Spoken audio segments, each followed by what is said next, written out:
નમસ્કાર, હું છું રોનક સાંભળ. સ્વાગત છે ધ ડ્રીમલેન્ડ ઓનલાઈન ક્લાસમાં. ધોરણ 10 આપણે પાઠ 8 ભણી રહ્યા છીએ. ભાગ પહેલામાં જોયું હતું સંસાધનોના માલિકીની દ્રષ્ટિએ પ્રકાર કેટલા છે. એમાં વ્યક્તિની આ જે છે માલિકીનું ફોર્મેટ જોયું હતું અને એ તમને મેં યાદ રાખવા માટે પણ કહેલું અને યાદ રાખજો પણ, ફાયદો પણ થશે. આ જે બીજો લેક્ચર આપણો છે, બીજા લેક્ચરમાં આપણે જોવાનું છે જમીન નિર્માણ કઈ રીતે થાય છે, જમીનના પ્રકાર કયા છે, કઈ જગ્યાએ કેવી જમીન જોવા મળે છે.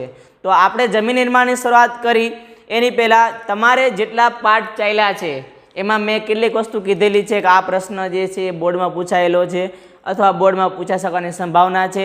તો એવા પ્રશ્ન ખાસ અને તમને જે હોમવર્કમાં PDF આવે છે એ PDF ધોરણ 10 વાળા વિદ્યાર્થી મિત્રોએ ખાસ કરવાની રહેશે. કારણ કે બોર્ડ જે છે એ બોર્ડ હવે થોડું ઘણું ડિફિકલ્ટ અને તમારી માટે હેલું કરવા ટ્રાય કરે છે. એ હું કરું છું, બોર્ડ નહીં, કે કેવા પ્રશ્ન પૂછાઈ શકે છે અને એ જ તમને હોમવર્કમાં આવે પણ છે. તો ટ્રાય કરજો કે તમને બધું તમે પાકું થઈ જ જાય. કારણ કે પાકું થઈ જશે તો તમારે થોડુંક કામ હેલું થઈ જશે. તો પાઠ 8 ભાગ 2માં જોવાનું છે જમીન નિર્માણ અને એના પ્રકારો. તો સૌથી પહેલાં ચાલુ કરી જમીન નિર્માણ. તો કે સામાન્ય રીતે ભૂસપાટીનું ઉપલું પડ જેમાં વનસ્પતિ ઉગે છે તેને આપણે જમીન તરીકે ઓળખીએ છીએ. જમીન પૃથ્વીના પોપડા પરના અનેકવિધ કણોથી બનેલું એક પાતળું પડ છે. એમાં ખનિજો, ભેજ, હ્યુમસ, સેન્દ્રિય તત્વો, હવા વગેરે મળેલા છે. માટીની નીચે તેમાં મૂળ ખડક સ્તરો આવેલા હોય છે. જમીનનું નિર્માણ મૂળ ખડકોના ખવાણ અને ધોવાણથી મળતા પદાર્થોથી થાય છે, જેમાં જૈવિક અવશેષ, ભેજ અને હવા ભળે છે. અન્ય રીતે કહીએ તો જમીન ખનિજો અને જૈવિક તત્વોનું કુદરતી મિશ્રણ છે. તેમાં વનસ્પતિના વૃદ્ધિ અને વિકાસ કરવાની ક્ષમતા છે. જમીન નિર્માણ તમને કીધું છે કે જમીન કઈ રીતે બને છે. તો કે જમીન જે છે એ હકીકત શું છે પહેલાં એ જોઈ. તો તમે જે પૃથ્વી જોવો છે, પૃથ્વીનો ઉપરનો ભાગ જે છે એને આપણે સામાન્યતઃ જમીનના નામે ઓળખીએ છીએ. આ જમીનમાં વનસ્પતિ અસ્તિત્વ ધરાવે છે અને મનુષ્ય જાતિ પણ અસ્તિત્વ ધરાવે છે. કારણ કે આપણે કંઈ અવકાશમાં ઉડતા મકાન તો બનાવ્યા છે નહીં. તો આવા જે જમીન નિર્માણ છે, જમીન નિર્માણમાં ઉપરના જે પૃથ્વીનો પોપડો છે એને આપણે જમીન તરીકે ઓળખીએ છીએ. એમાં ખનિજ, ભેજ, હ્યુમસ અને સેન્દ્રિય તત્વો અને હવા આટલી વસ્તુ અસ્તિત્વ ધરાવે છે. બીજી વસ્તુ એ કે મૂળ ખડક સ્તરો જે છે એના ખવાણથી, મતલબ કે એ ખડકો જે છે એ થોડા ઘણા ઘસાય અને સાઇઝ નાની કરે તો આના કારણે પણ જમીન રચાય છે.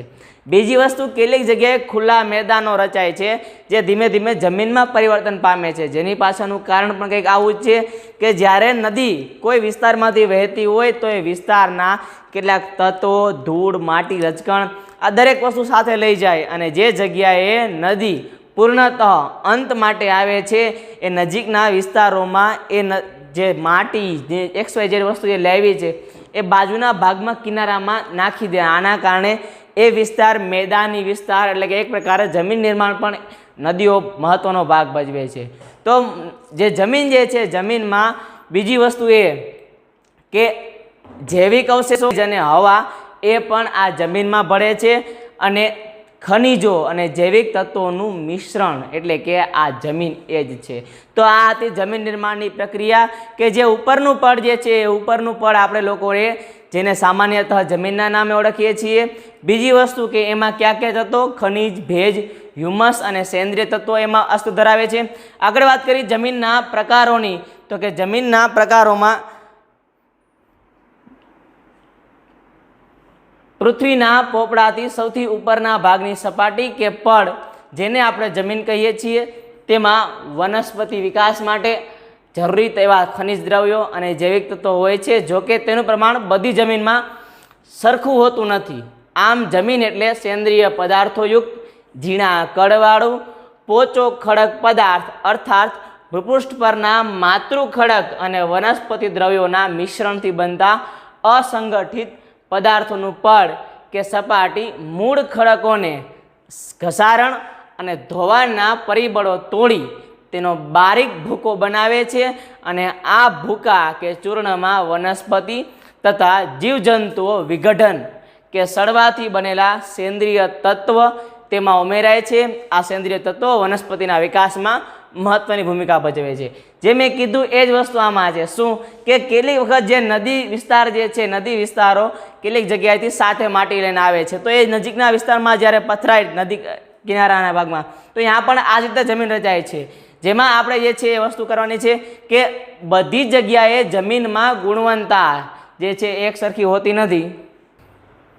એક સરખી જે છે ગુણવત્તા હોતી નથી, કારણ કે કેટલીક જગ્યાએ જમીનમાં જે સેન્દ્રિય તત્વોની જરૂરિયાત છે એ જ વિસ્તારમાં વધારે હોય છે. ઉદાહરણ તરીકે જૂનાગઢની જે જમીન છે, જૂનાગઢની જમીનમાં જે મગફળી માટે જરૂરી પોષક તત્વો બહુ મોટા પ્રમાણમાં છે, તો ત્યાં કણે જે મગફળી થાય એવી ગુણવત્તા તમે બીજા સ્ટેટની મગફળીમાં ના મળે. બીજી વસ્તુ એ કે કેટલીક જગ્યાએ આપણો કાનમ પ્રદેશ છે, અમદાવાદ વિસ્તારમાં, તો એ જે કાનમ પ્રદેશ છે ત્યાં આગળ જે કપાસ, એમાં જે ગુણવત્તા છે, એમાં જે જમીનના સેન્દ્રિય પદાર્થો છે, એક સેન્દ્રિય પદાર્થો ગુજરાતની બીજી જમીનો અથવા ભારતની બીજી જમીનો જે છે એમાં નથી જોવા મળતા. મતલબ કે દરેક જગ્યાએ એક સરખી જમીનની ગુણવત્તા નથી. અને બીજી વસ્તુ કે આ ગુણવત્તા ચેન્જ હોવાના કારણે જ તમે કેટલીક જગ્યાએ રેતાળ વિસ્તાર જોવો છો, તો કેટલીક જગ્યાએ લાલ માટી જોવો છો, જે આપણે આગળના જમીનના પ્રકારોમાં ભણશું કે એની ગુણવત્તાના આધાર ઉપર જમીનના પ્રકાર પડે છે, અને એના ગુણવત્તાના આધાર ઉપર જ એમાં જે છે એ પાક લેવામાં આવે છે. અને બીજી વસ્તુ એ કે મૂળ ખડકોના ઘસારણ અને ધોવાના પરિબળને તોડી તેનો બારીક ભૂકો બનાવે છે. મતલબ કે તમે ને હું જે જમીનનો ઉપયોગ કરીએ છીએ એ જમીન કેટલીક જગ્યાએ ખડકો જે છે એનો ભૂકો થવાના કારણે અને સેન્દ્રિય પદાર્થો એટલે કે વનસ્પતિના કારણે બની હોય છે, અને જીવજંતુઓના વિઘટન કે સડવાથી આ બધી વસ્તુ એમાં ઉમેરાય છે, અને જે નિર્માણ પામે છે એ બને છે જમીન. અને બીજી વસ્તુ કે આ જમીન જે છે એને આબોહવાની પણ અસર લાગે છે. મતલબ કે જે જગ્યાએ જેવી આબોહવા એ મુજબની આંકણે જમીન નિર્માણ પામે છે. તો આના કારણે જમીનમાં અલગ અલગ પ્રકારે રંગ, આબોહવા, માતૃ ખડકો, કણ રચના અને ફળદ્રુપતા જેવી બાબતોને ધ્યાનમાં રાખીને જમીનના પ્રકાર પાડવામાં આવે છે. એમાં આપણે જોવાનું છે, હાલમાં ભારતીય કૃષિ સંશોધન પરિષદ દ્વારા ભારતની જમીનને 8 પ્રકારમાં વહેંચવામાં આવી છે, જે પૈકી પર્વતીય જમીન અને જંગલ પ્રકારની જમીન પર્વતીય ક્ષેત્રમાં જુદી જુદી ઊંચાઈ જોવા મળે છે. મતલબ કે જમીનના પ્રકાર પાડનાર સંસ્થા છે ભારતીય કૃષિ સંશોધન પરિષદ, આઈકાર, જે સંસ્થાનું ઇંગ્લિશમાં શોર્ટ નેમ છે, જેણે 8 પ્રકાર પાડ્યા છે. સૌથી પહેલી જમીન કાપની છે, ત્યારબાદ રાતી અથવા લાલ, ત્યારબાદ કાળી જમીન, ત્યારબાદ લેટેરાઇટ, ત્યારબાદ રણ પ્રકારની જમીન, પર્વતીય જમીન, જંગલ પ્રકારની જમીન, દલદલ કે પીટ પ્રકારની જમીન. તો આ જે છે 8 પ્રકાર જમીનના છે. તમને લોકોને આ પ્રશ્ન પૂછાય તો તમારે આ પ્રશ્ન માટે સૌથી પહેલાં યાદ શું રાખવાનું છે, જમીન નિર્માણ કઈ રીતે થાય છે. જમીન નિર્માણ કર્યા એટલે જમીનના પ્રકાર યાદ રાખવાના થાય. તો જમીનના પ્રકારો ડીપમાં પડી જવાનું, પહેલાં હંમેશા આ 8 પોઈન્ટ કમ્પ્લીટ કરવાના, કારણ કે જો 8 પોઈન્ટ તમારે કમ્પ્લીટ હશે તો તમારે માર્ક મેળવવામાં તમારે જે અંદર લખવાનું છે અંદરના ભાગમાં ડીપમાં, એ તમે શક્યતઃ તમારી યોગ્યતા મુજબ તમને જેટલું યાદ છે એના આધાર ઉપર તમે લખી શકશો. પરંતુ જો ક્યારે પ્રકાર આવડતા હશે તો, એટલા માટે તમારે 8 પ્રકાર પહેલાં કમ્પ્લીટ કરવાના છે, અને 8 પ્રકાર થઈ જાય ત્યારબાદ તમારે અંદર ડીપમાં મતલબ કે અંદરનું જોવાનું છે. તો ચાલુ કરી, સૌથી પહેલી જે જમીનનો પ્રકાર છે એ એટલે કે કાપની જમીન છે. આ પ્રકારની જમીન ભારતના કુલ ક્ષેત્રફળના 43% ક્ષેત્રફળમાં ફેલાયેલી છે. પૂર્વમાં બ્રહ્મપુત્ર ખીણથી શરૂ કરી પશ્ચિમમાં સતલુજ નદી સુધીનું ઉત્તર ભારતનું મેદાન, દક્ષિણ ભારતમાં તાપી, નર્મદા, મહાનદી, ગોદાવરી, કૃષ્ણા, કાવેરી ખીણ પ્રદેશ, તે પૈકી મહાનદી, ગોદાવરી, કૃષ્ણા અને કાવેરીના મુખ ત્રિકોણ પ્રદેશમાં આ પ્રકારની જમીન આવેલી છે. કાપની જમીનનું નિર્માણ નદીઓ દ્વારા નિક્ષેપિત કાપને આભારી છે. આ પ્રકારની જમીનમાં પોટાશ, ફોસ્ફરિક એસિડ, ચૂનાનું પ્રમાણ વધારે જોવા મળે છે, જ્યારે નાઇટ્રોજન હ્યુમસની માત્રા ઓછા પ્રમાણમાં હોય છે. જોકે આ જમીનમાં કઠોળ વર્ગના પાક લેવામાં આવે તો તેમાં નાઇટ્રોજનની સ્થિરતાનું પ્રમાણ વધારી શકાય છે. આ પ્રકારની જમીનમાં ઘઉં, ચોખા, શેરડી, શણ, કપાસ, મકાઈ, તેલીબિયા પાકો લેવામાં આવે છે. સૌથી પહેલી જમીનનો પ્રકાર છે કાપની જમીન. નામ જ કાપ છે. કાપ મતલબ કે કોઈ નદી વિસ્તાર જે છે, નદી વિસ્તારમાંથી જે મેં તમને કીધું મુજબ કે ખડકોના ભૂકા અને રજકણો આ બધું સાથે લઈને આવે, અને જે પાથરે છે એક પ્રકારનું ખજબજ વિસ્તાર એ કાપની જમીનો જે છે, કાપની જમીનોમાં અંદર વાત કરીએ તો કે મોટા ભાગની 43% જમીન છે ને ભારતમાં આ મુજબની છે. શા માટે? આ જમીન એ જગ્યાએ હશે જ્યાં કણે નદી વિસ્તાર હશે, અને ભારતમાં મોટા ભાગની ખેતી નદી વિસ્તારના બેઝ અને કૂવાના બેઝ ઉપર છે. મતલબ કે એવા વિસ્તારોમાં આ જમીન વધારે હશે. જેમાં વાત કરી તો કે પૂર્વમાં બ્રહ્મપુત્ર નદી છે, મતલબ કે ભારત દેશના નકશામાં તમે અરુણાચલ પ્રદેશની બાજુમાં જે ઉપરના ભાગમાં સતલુજ નદી છે ત્યાંથી ચાલુ કરો, અને સતલુજ નદી જે પશ્ચિમમાં આવેલી છે એટલે કે જે પંજાબ એના ઉપરના ભાગમાં જે નદી છે એ મતલબ કે આખો ભાગ જે છે એ આખો પંજાબથી માંડી અને અરુણાચલ પ્રદેશ એ આખો ભાગ આ જમીનનો બનેલો છે. મતલબ કે કાપનો, જેમાં કઈ નદી મુખ્ય ભાગ ભજવે છે? નર્મદા, તાપી, મહાનદી, ગોદાવરી, કૃષ્ણા અને કાવેરી. આ દરેક નદી જે છે એ દરેક નદીએ આ મહત્વના મેદાનો બનાવવા ભાગ ભજવે છે. અને કાવેરીના મુખ ત્રિકોણ પ્રદેશમાં આ પ્રકારની જમીન થોડીક વધારે જોવા મળે છે. અને આ નદીઓના નિર્માણમાં નિક્ષેપિત કાપને આભારી છે. જે મેં ઉલ્લેખ કર્યો એ મુજબ કે નદીઓ જ્યારે પોતાના મૂળ સ્થાનેથી વહેતી આવે અને કોઈ જગ્યાએ સ્થિર થાય એ વિસ્તારમાં એ કાપની જમીન અથવા મેદાન નિર્માણ થાય છે. એના આધાર ઉપર જ આ જે નદી જે છે એ અથવા નદીઓના આધાર ઉપર જ કાપના મેદાન જે છે એ રચાય છે, અને અહીંયા આપણે ખેતી કરીએ છીએ. સૌથી વધારે નાઇટ્રોજન તત્વ જે છે એ અને હ્યુમસની માત્રા આ જમીનમાં વધારે હોય છે. એટલા માટે જ તમે જ્યારે કઠોળના કે XYZ પાક લ્યો એમાં મુખ્ય પાક ક્યાં લઈ શકાય? ઘઉં, ચોખા, શેરડી, શણ, કપાસ, મકાઈ અને તેલીબિયા, આવા જે છે તમે પાક આમાં લઈ શકો છો. મતલબ કે આ જે કાપની જમીનો છે એમાં તમારે યાદ શું રાખવાનું છે? તો કે ભારતમાં પશ્ચિમથી માંડી અને પૂર્વનો ભાગ, આટલો ભાગ જે છે ત્યાં કણે આ કાપના મેદાનો છે.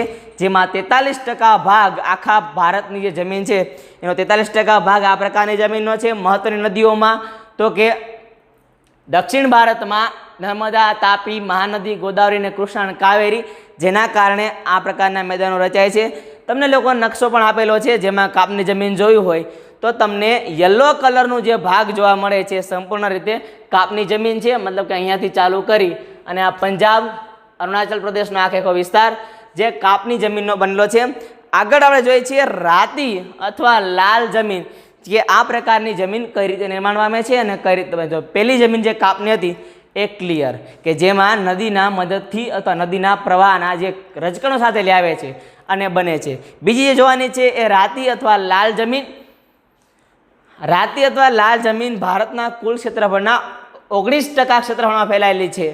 દક્ષિણના દ્વીપકલ્પમાં તમિલનાડુથી માંડીને ઉત્તર ભારતમાં બુંદેલખંડ સુધી, અને પૂર્વમાં રાજમહલ રાજસ્થાનમાં કેટલાક વિસ્તારોમાં ટેકરીઓની પશ્ચિમમાં કચ્છ સુધી તે વિસ્તરેલી છે. રાજસ્થાનમાં કેટલાક વિસ્તારોમાં આ પ્રકારની જમીન જોવા મળે છે. આ જમીનમાં ફેરિક ઓક્સાઇડની હાજરીને કારણે તેનો રંગ લાલ બને છે તથા નીચે જતા પીળા રંગમાં ફેરવાય છે. આ જમીનમાં ચૂનો, કાંકરા અને કાર્બોનેટ મળી આવતા નથી. મોટે ભાગે આ જમીનમાં મેગ્નેશિયમ, ફોસ્ફેટ, નાઇટ્રોજન અને પોટાશની ઉણપ જોવા મળે છે. આ પ્રકારની જમીનમાં બાજરી, કપાસ, ઘઉં, જુવાર, અળસી, મગફળી, બટેટા વગેરે પાક જે છે લેવામાં આવે છે. તો આ જે લાલ જમીન છે, રાતી, નામ કલર ઉપરથી જ નામ છે, રાતી અથવા લાલ કલર એવો છે એના આધાર ઉપર નામ પાડ્યું છે. સૌથી પહેલો પોઈન્ટ કે આ જમીન રાતી અથવા લાલ શા માટે છે? તો યાદ રાખજો વિદ્યાર્થી મિત્રો કે આમાં ફેરિક ઓક્સાઇડ જે છે એના કારણે આ જમીન લાલ જોવા મળે છે. જો જમીનનું ખોદકામ નીચેના ભાગમાં કરવામાં આવે તો એમાં પણ જે છે ધીમે ધીમે પીળા કલરની જમીન અથવા કે કાપની જે જમીનનો રંગ હતો એ મુજબની જોવા મળે છે.